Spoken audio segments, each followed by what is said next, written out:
Assista agora mais uma entrevista do site Espiritismo BH. Espiritismo BH convidou novamente o nosso querido amigo Vinícius Trindade para, neste programa, abordar o tema Resoluções de Ano Novo. Tudo bem, Vinícius? Tudo ótimo. Um tema bem popular, né? Bem popular e sempre presente, né? Na cultura humana e principalmente nós ocidentais no Brasil temos o hábito de criar, eleger resoluções para o Ano Novo.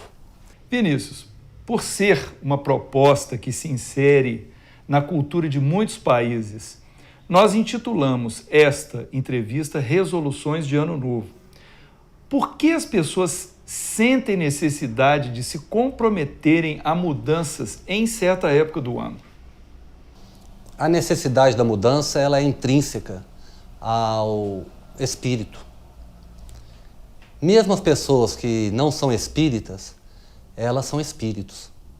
E sendo espíritos em evolução, elas muitas vezes inconscientemente não percebem que elas são irresistivelmente movidas por esse processo evolutivo. Então é natural que pelo ciclo da vida, pelo calendário que nós todos estamos submetidos, o aproximar de um novo ano incentiva em nós essa necessidade de evoluir. E como a gente está num período de encerramento de um ano, pensando no novo calendário, normalmente as pessoas concentram os seus propósitos, os seus desejos, nessa época que antecede a virada do ano. Nós chamamos de final de ano e culmina com o Réveillon. Curiosamente, muitas pessoas até fazem os seus propósitos no último dia. Então é realmente no apagar das luzes, vamos dizer assim, mas as luzes não apagam, porque a vida na continuidade começa o 1º de janeiro e a criatura se vê ali então numa vida novamente, na continuidade e agora com os propósitos para serem trabalhados. Você acha que por ser proximidade do Natal também abrem-se os corações para essa boa vontade de mudanças? Eu acredito que a proximidade do Natal é um grande favor para os espíritos. É talvez uma estratégia da providência divina. Por quê? Porque nós sabemos que essa época, em função da comemoração do Natal, da lembrança do Cristo, mesmo aqueles que não o seguem, desperta nas pessoas também essa sensibilidade. Então, no bojo, no arcabouço ou no repertório de propostas para o ano novo, acaba também ali naquela listagem sendo inseridas algumas de cunho moral, de cunho espiritual, porque a criatura ela não consegue frear o processo evolutivo. Então vamos dizer que o final do ano é um incentivador, um calendário que realmente, se você eliminar as datas, não seria necessário, por exemplo, dividir assim, mas no nosso estágio organiza a nossa vida, a nossa sociedade. Mas nós sabemos que o espírito é um contínuo, ele está evoluindo de qualquer maneira e certamente ele vai avançar. Mas se ele puder utilizar essa época do ano para fazer os seus propósitos, quem sabe ele consegue executá-los no ano seguinte, é o que nós desejamos, né? E qual que é a sua expectativa acerca do percentual de êxito entre a promessa e a efetiva realização? Bom, aí a gente pode separar a resposta em 2 grupos.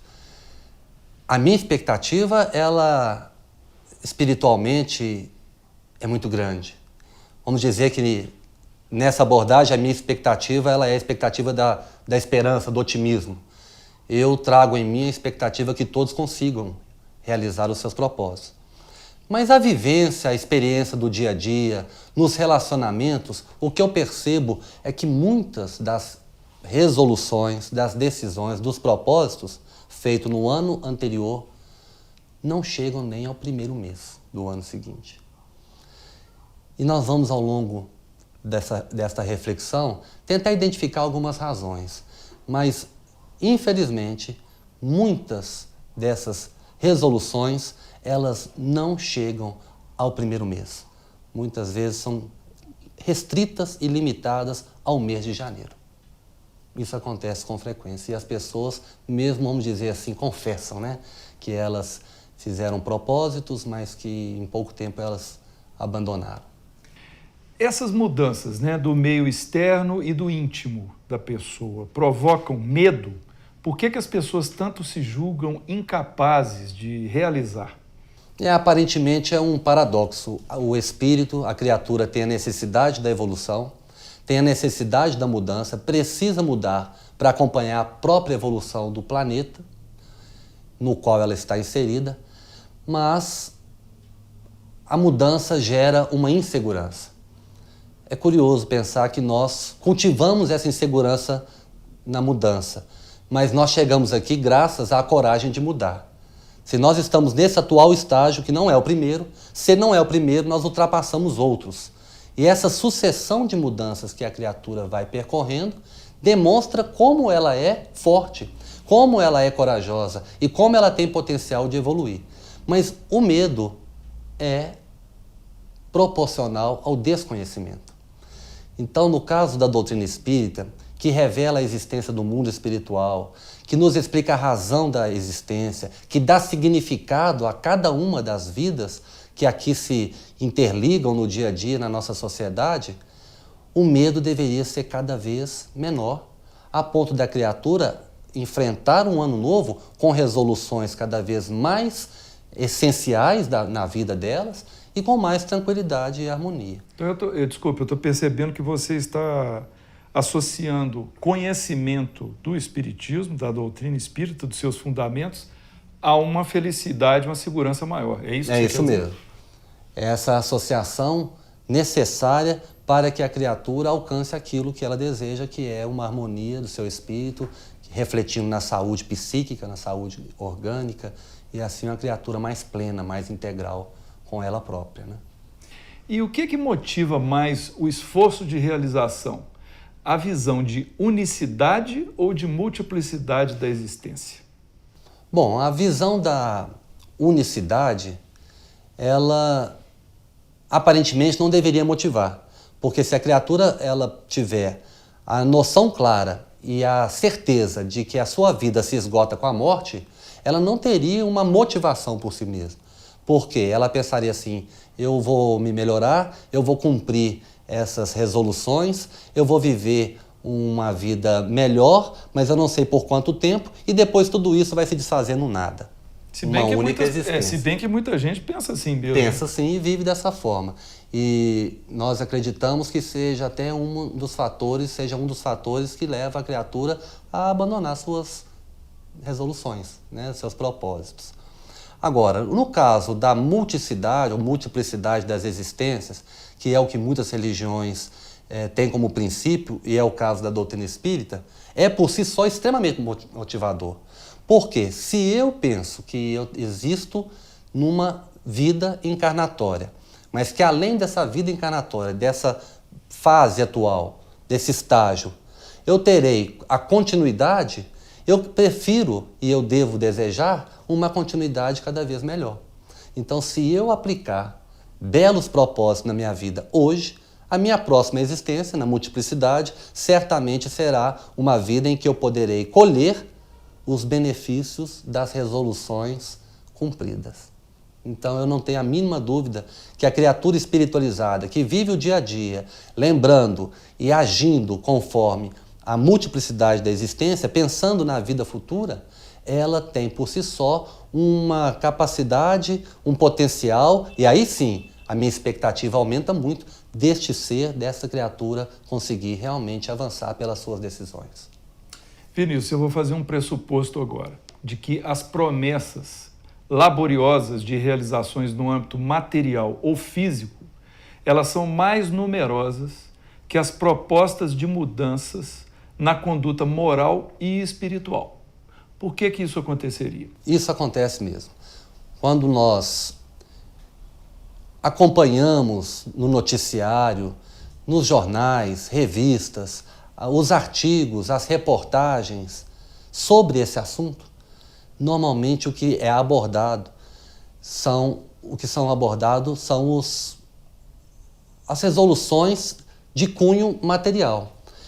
Talvez, em primeiro lugar, seja o desejo de emagrecimento, de enriquecimento. Talvez também tenhamos um propósito de uma cirurgia estética, um propósito de parar de fumar. Apesar de tudo isso não ser desassociado dos valores do espírito, o desejo, por exemplo, de enriquecer por si só, ou o desejo de ter uma melhor aparência, uma estética por si só, sem nenhum objetivo espiritual, moral, leva a criatura a um apego às questões materiais e a leva também a cultivar ainda mais a sua vida encarnatória nos termos físicos. No caso, todos esses fatores, em comparação com as resoluções espirituais, Ou de conduta ou moral? de conduta moral, podem gerar o que na criatura?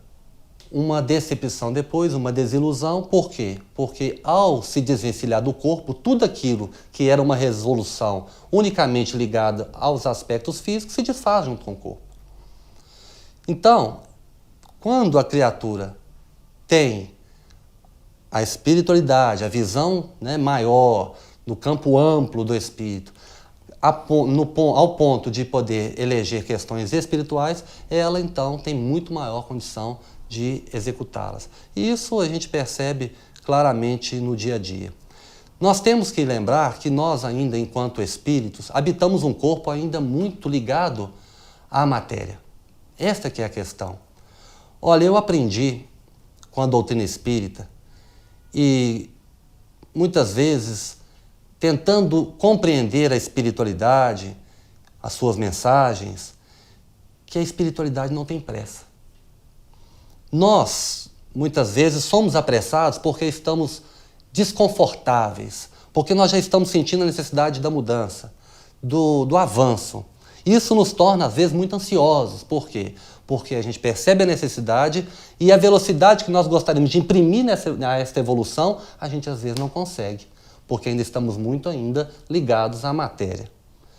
Nós estamos tão ligados à matéria ainda, ao corpo físico, tão ainda encantados com esses aspectos, que a nossa aparência física, muitas vezes, é bem semelhante a animais, por exemplo, mamíferos como os primatas. Ora, nós temos hoje na Terra, na humanidade, grupos raciais primitivos que estão como se estivessem nessa transição entre o reino dos animais propriamente ditos e o reino dos seres humanos.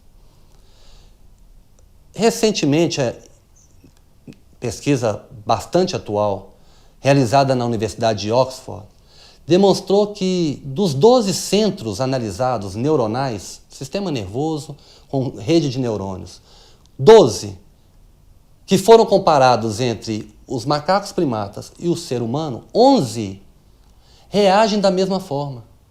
São semelhantes. Aqueles ligados, por exemplo, à linguagem, ao intelecto por si só, são muito semelhantes e têm os mesmos princípios de funcionamento na fisiologia do corpo. Mas existe um centro, localizado na região pré-frontal do cérebro, que diferencia. E isso só foi possível perceber ultimamente com a utilização da tomografia computadorizada. Este centro que difere dos 12, ele está ligado a planejamento estratégico. Olha que coisa curiosa que a ciência está trazendo para nós, enriquecendo o nosso conhecimento espírita. O que isso significa?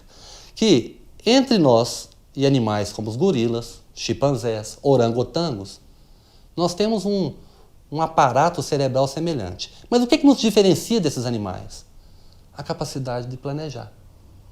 Então, quando a gente coloca que nessa época do ano, final do ano, as resoluções estão muito ligadas ao parar de fumar, a enriquecer, a ficar bonito, a parar de beber, etc. Isso tudo está ligado ao planejamento estratégico, ou seja, faço um plano, avalio, modifico, retomo, reavalio, e aí vai a grande diferença. Então é nesse aspecto que a gente pode se sentir diferente e evoluído em relação aos animais. E é exatamente este aspecto que nos chama no final do ano para a projeção para o ano seguinte. Então é neste ponto que nós estamos trabalhando em termos de organismo que tem um espírito habitante. É no planejamento estratégico da encarnação. Cada um de nós com sua dificuldade e com a sua facilidade. E então, agora, encerrando a questão, essa pergunta, qual que é o grande desafio? É a criatura planejar bem, ter uma boa estratégia, utilizar bem essa região cerebral para que ela não faça apenas esses propósitos ligados à matéria e faça propósitos ligados ao campo mais nobre, que é o campo da alma em evolução. Vinícius, e qual que é a grande causa das desilusões e da falta de motivação para levar bons projetos pessoais a cabo? A gente pode dizer que a desilusão ela é fruto da não resolução, ou seja, do não cumprimento. Então, quando a criatura ela elege os seus propósitos e ela entra num novo ano e ela vai pouco a pouco percebendo que esses planos foram abandonados, ela se desilude, né? Só que, como nós dissemos agora, a espiritualidade não tem pressa. Isso quer dizer que a espiritualidade nos apoia. E a criatura não deveria se decepcionar por essas, vamos dizer, por essas não realizações. Ela deveria, na verdade, aprender com o não cumprimento delas, fazer uma análise, fazer um planejamento estratégico, retomar isso e reafirmar. Afinal de contas, o final do ano não é a única época que a pessoa e a criatura têm que fazer resoluções. Eu posso fazer uma resolução hoje, em qualquer mês do ano, para a semana que vem. Eu posso retomar aquelas do final do ano, ou seja, nós precisamos nos livrar do calendário. O calendário, para muitas pessoas, é uma das razões que leva à desmotivação. Por quê? Se eu coloco para mim que eu só posso fazer a resolução no final do ano, acabou o final do ano, eu tenho que esperar o próximo. Só que, como diz o Espírito Emmanuel, são 365 dias que você perde na oportunidade de fazer o bem. Se eu esperar o ano inteiro passar, para no final do ano eu retomar as minhas resoluções, reelaborá-las para o ano seguinte, eu passei aí um ano num automatismo. E isso não é desejado. A reencarnação é muito valiosa para a gente perder tanto tempo, né? Voltando à questão do planejamento estratégico que você mencionou, você acha possível adotar essa metodologia para uma proposta de mudança de comportamento íntimo, por exemplo?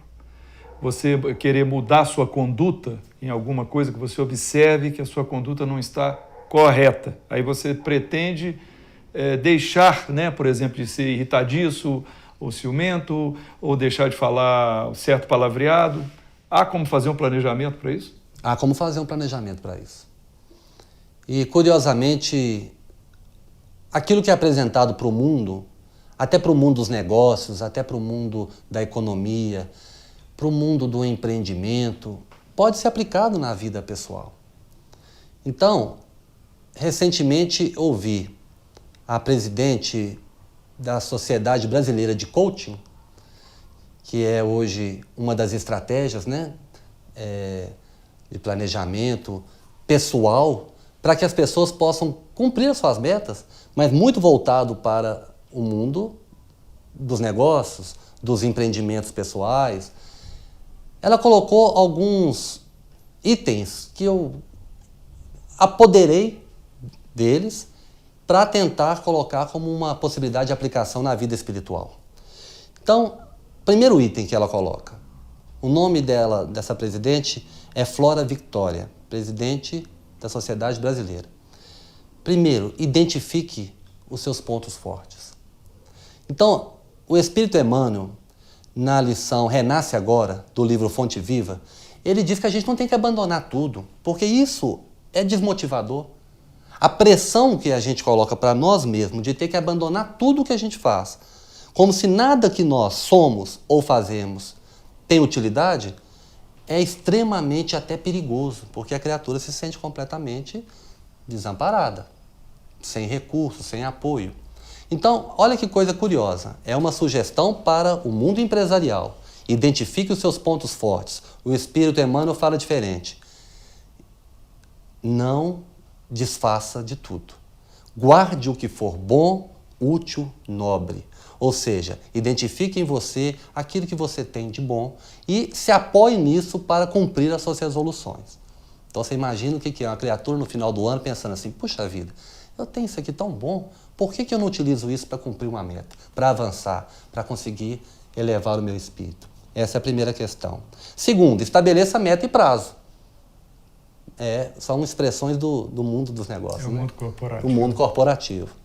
Então isso é fundamental, meta e prazo. Porque se você não estabelece o prazo, você não vai ter um período para executar e para avaliar. E fica sem comprometimento. Fica sem comprometimento. O Espírito Emmanuel disse para o Chico, disciplina, disciplina e disciplina. Então é exatamente isso, meta e prazo. Em seguida, olha que sugestão curiosa. Eleja metas, propósitos, resoluções que envolvam outras pessoas. Por quê? Porque uma pessoa envolvida na sua meta passa a ser um aliado. Aí eu fico pensando na família, né? Metas e resoluções. Quantas pessoas será que no final do ano elege metas em família? Quantos casais no final do ano escolhe propósitos para o ano novo que envolvam o seu parceiro, o seu companheiro? E Olha, não é só um aliado, também vamos dizer, um cobrador, né? E é um cobrador, porque na verdade o que vai acontecer é isso. Um vai Um fiscal. apoiar o outro, acaba sendo um fiscal, e a gente espera que seja um fiscal amoroso, né? Que não seja um fiscal que ameace, né? Que desanime, que desmotive.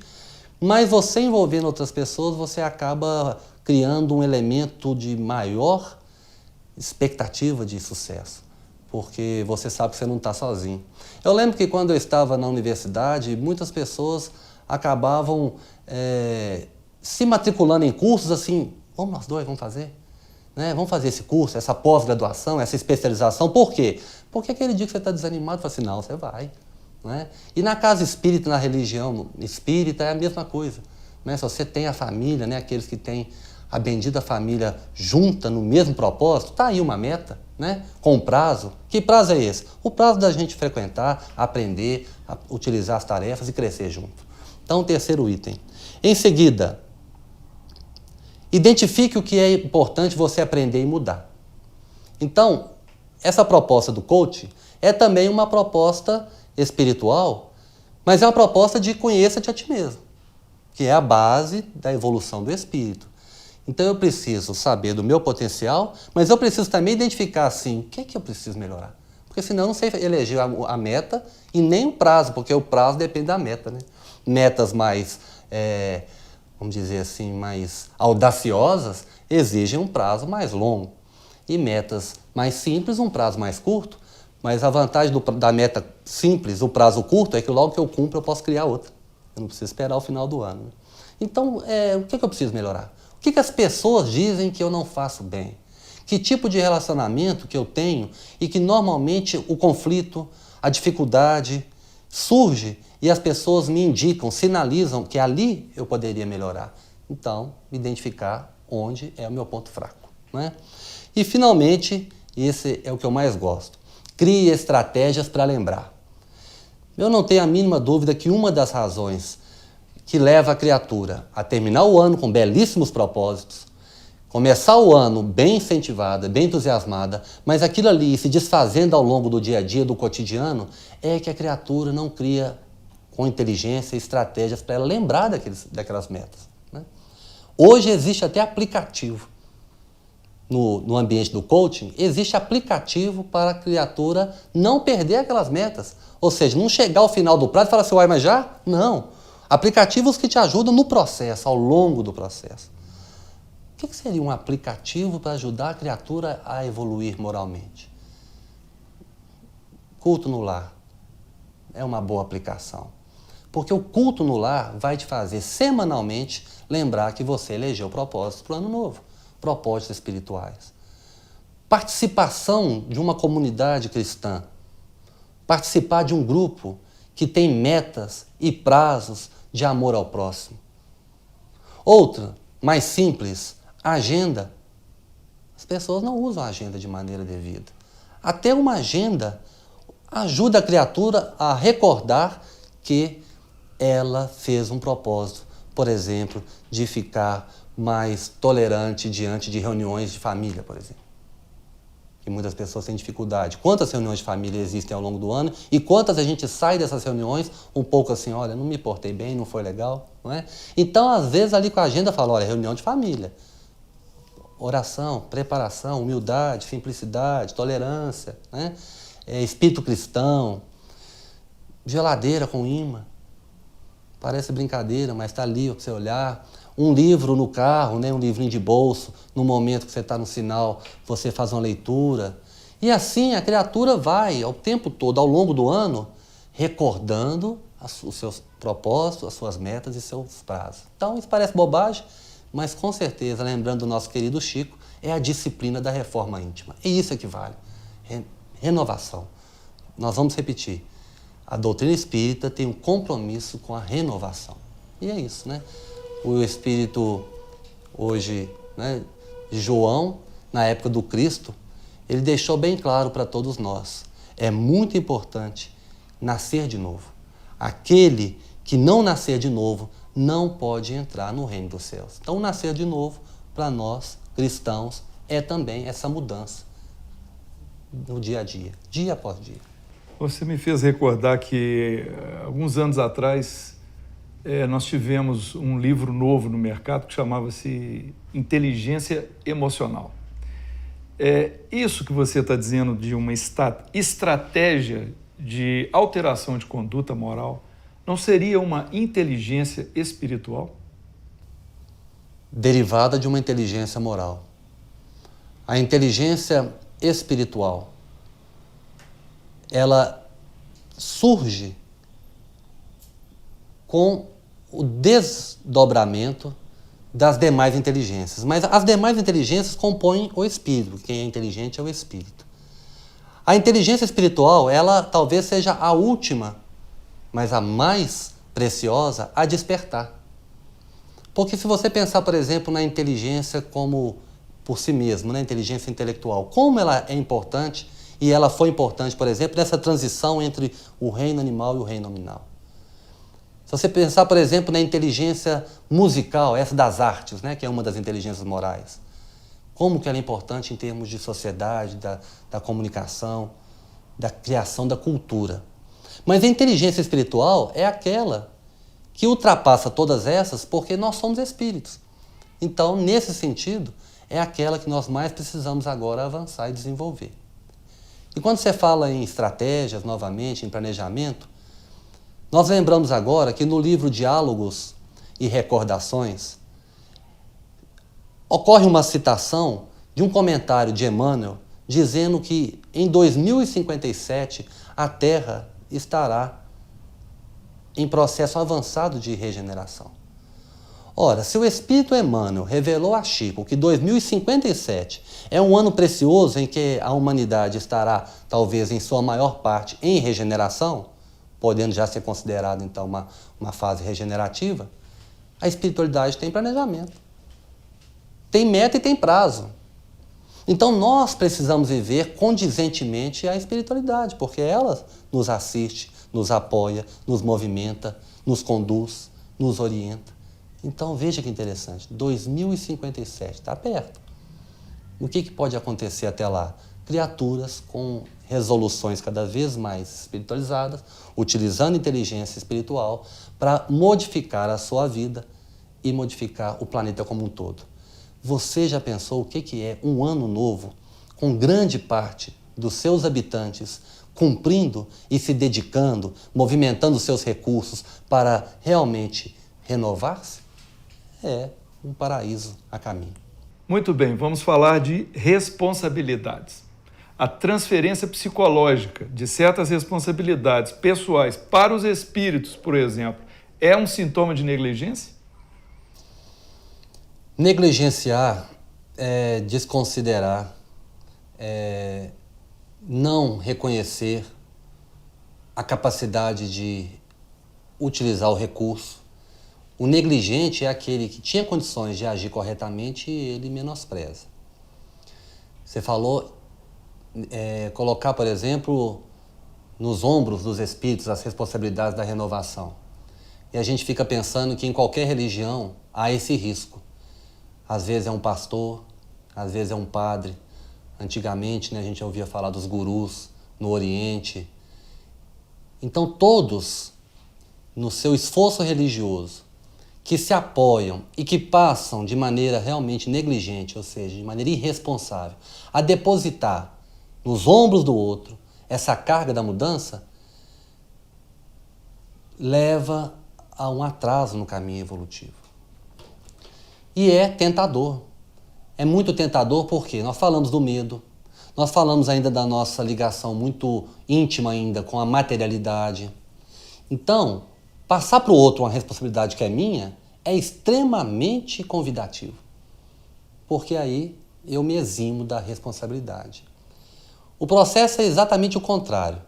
É eu assumir a minha parte na mudança, mas contar de maneira efetiva com esses companheiros. Seja um pastor, o padre, pode ser também um espírito, pode ser o guru. O que nós não podemos, na verdade, é ficar transferindo de maneira assim irresponsável todas as nossas necessidades e compromissos. E às vezes até de pessoas que estão próximas a nós julgamos que elas que têm que modificar em certas questões do relacionamento, enquanto que a nós bastaríamos permanecer do jeito que somos. Quando, na verdade, cada um tem que assumir os seus próprios deveres, né? Essa transferência àqueles que estão conosco é uma outra modalidade de negligência. Como que eu posso, imbuído do sentimento cristão, depositar no outro a carga da mudança e transferir para o outro e transmitir para o outro a sensação de que eu não preciso mudar? É muito comum isso entre casais, por exemplo, né? Um achando que o outro que precisa corrigir tal ou qual defeito e não enxerga o próprio, como disse Jesus, aquela questão do argueiro e da trave. Entre casal é muito comum e é muito grave quando acontece entre pais e filhos.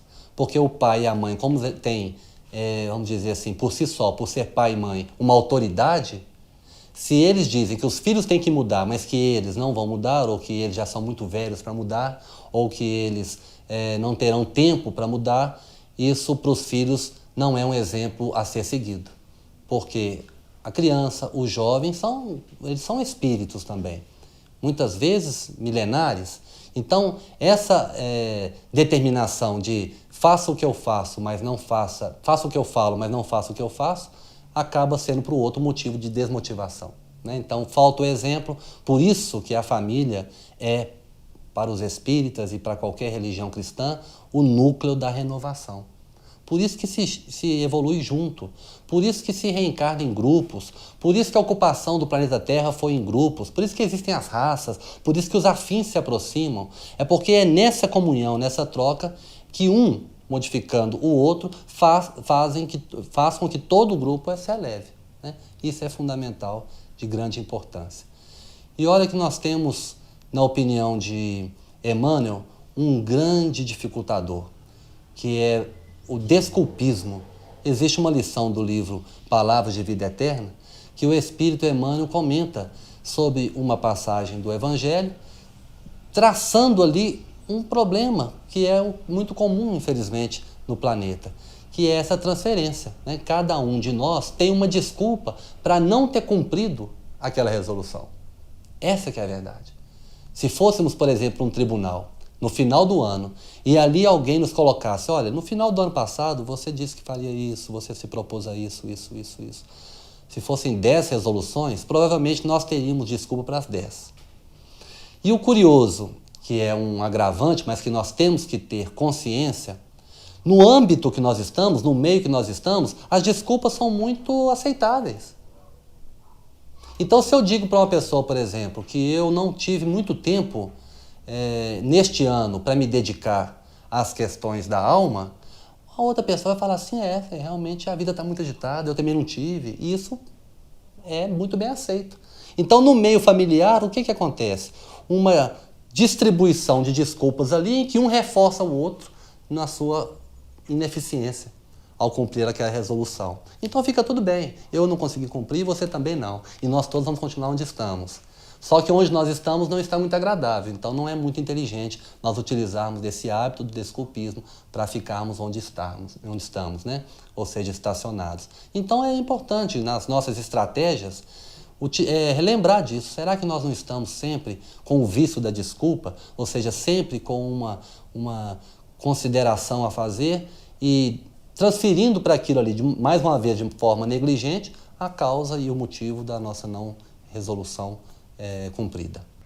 Vinícius, você acha que o empenho no estudo, no conhecimento dos ensinamentos cristãos, nos princípios espíritas, pode facilitar que as pessoas tenham resoluções novas ao longo do ano e não apenas no final do ano, que elas se proponham a mudanças em função dessa aquisição de um novo conhecimento? Eu não tenho nenhuma dúvida que isso acontece e que é muito importante. É uma das formas, vamos dizer, estratégicas de cumprirmos e realmente obtermos sucesso ao longo do ano é estarmos o ano inteiro lado a lado, envolvido com as questões espirituais. Então eu vou dar um exemplo. Uma pessoa que frequenta uma casa cristã, e vamos dar um exemplo ainda mais específico, uma pessoa que frequenta uma casa espírita. Essa frequência dela é semanal. Ela participa, por exemplo, de uma reunião de estudo. E nesta reunião de estudo, ela se dedica. Porque para acontecer renovação, não basta apenas estar presente. Então ela se dedica naquela presente. Ela está ali presente de corpo, como se diz a expressão, e alma. Semanalmente, essa criatura está selecionando as suas companhias espirituais e selecionando internamente os seus valores morais. Porque o reino de Deus está dentro de nós. Então, à medida que eu vou me envolvendo com este reino, à medida que eu vou me aproximando, que eu vou frequentando este reino, eu vou utilizando os recursos que ele me oferece. Então, as pessoas às vezes começam a frequentar uma casa cristã e elas se sentem renovadas. E elas se sentem renovadas assim de imediato. Se você vai fazer, por exemplo, uma cirurgia, seja ela qual for, mas que haja um retorno e que você tem que fazer 2 ou 3 ou 4 para realmente obter o sucesso, a primeira é a mais avançada de todas. É que você modifica mais. Por quê? Você está partindo do início onde está precisando de uma intervenção. As outras já são mais reparativas. A mesma coisa um jardim. Você imagina um jardim precisando ser reformado. O primeiro dia de trabalho é o que mais causa impacto. Por quê? Porque é ali que você vai recolher o lixo. É que você já vai fazer uma poda, que você já vai tirar, né, aquelas plantas que estão desequilibrando a harmonia do jardim. Então, é o momento inicial. A partir daí, você vai fazendo as melhorias até chegar no momento da manutenção. A criatura que começa a frequentar uma casa cristã, ela se sente renovada no início. Então ela percebe a melhoria. Por quê? Porque ela já teve uma grande alteração no seu ciclo mental e nas companhias espirituais que vão lhe acompanhar ao longo do dia a dia. Ela continua participando. Ela vai percebendo que aquela modificação já não é tão intensa.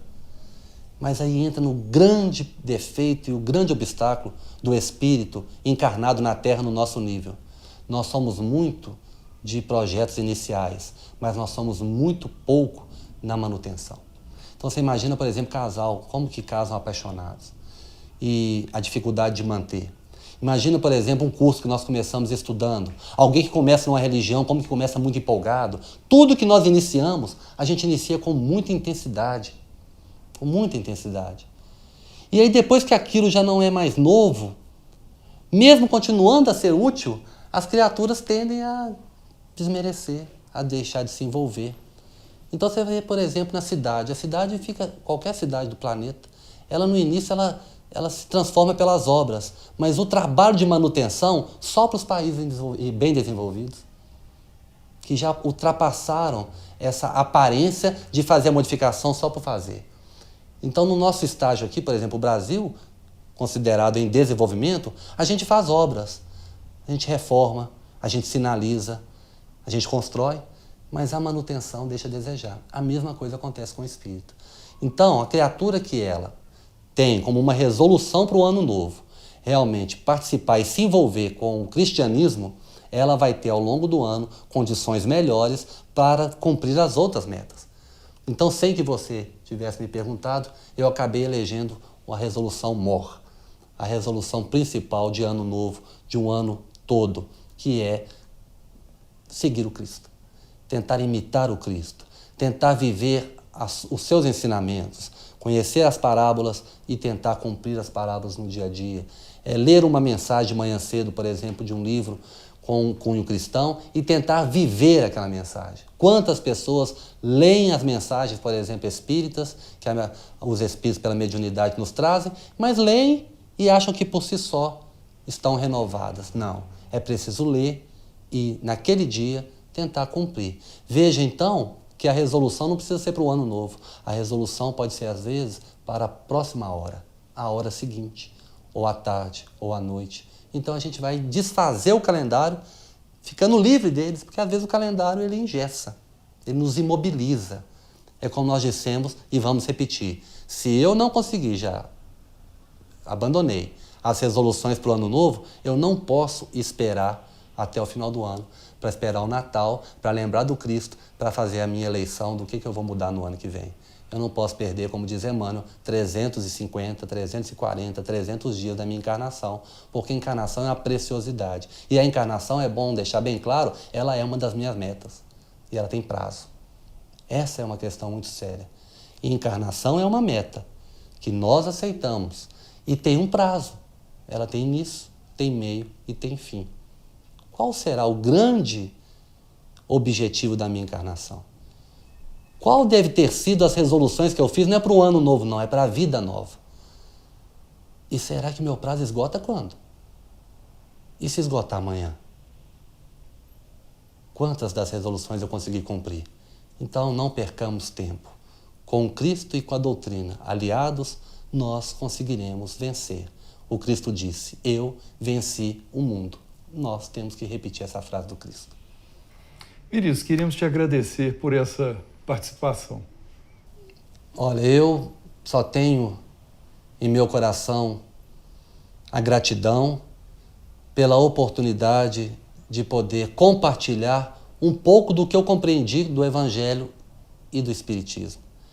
Tenho total consciência que é muito pouco do que tenho ainda para aprender e conhecer. Mas, por esse veículo, que hoje em dia a espiritualidade com certeza incentiva, a espiritualidade conta e certamente o Espiritismo BH é uma dessas resoluções e ao mesmo tempo é uma das estratégias. Veja bem, o Espiritismo BH, esses estudos, essas palestras curtas, são para nós lembranças do que nós temos que realmente realizar na nossa existência. Quem sabe também uma resolução de assistir semanalmente, mensalmente, uma dessas exposições, além das casas espíritas, além dos livros, ou seja, nós temos vários recursos.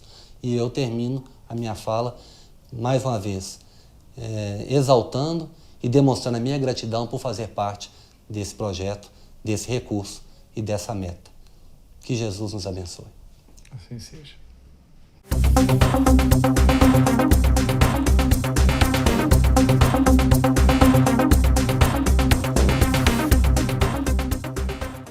Esperamos que você tenha gostado dessa entrevista. Deixe a sua opinião em nosso site.